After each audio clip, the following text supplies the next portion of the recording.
পৃথিবীর কোনো মানুষ যদি আপনাকে ঠগায় কখনো আঘাত নেবেন না, কারণ মানুষ বড় নেমু খারাপ, মানুষ বড় গাদ্দার।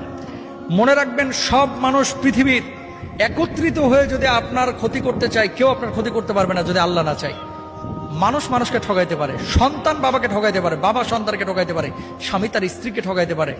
আল্লাহ কখনো তার বান্দাকে ঠগান না, কখনো না। আল্লাহ কখনো তার বান্দাকে ঠগান না, বরং ডাকার মতো যদি ডাকেন, আল্লাহকে বলার মতো যদি বলেন, সে আল্লাহ সুবহানাহু ওয়া তাআলা আপনার ডাকে সাড়া দেবেন।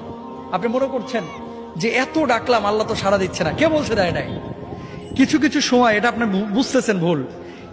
একটা সময় ধরেন, আপনি যখন আপনার বয়স 7 বছর 8 বছর ছিল, 5টা টাকা পাইলে মনে করতেন লাইফের এটাই সবচেয়ে সুখের মুহূর্ত, কারণ 5 টাকা দিয়ে এখন একটা আইসক্রিম কিনে খাবো। কিন্তু ওই সময় যদি 5 কোটি টাকা আপনারা দেওয়া হতো, 5 কোটি টাকার ভর আপনি সামলাইতে পারতেন না। এই 5 কোটি টাকা আপনি কি করবেন, তাই না? আপনি কখন কোনটা আপনার জন্য প্রয়োজন এবং কোনটা কখন আপনাকে দিলে আপনি এটাকে যথাযথভাবে কাজে লাগাইতে পারবেন, এটা আপনিও জানেন না, আমিও জানি না। জানেন কে? আল্লাহ।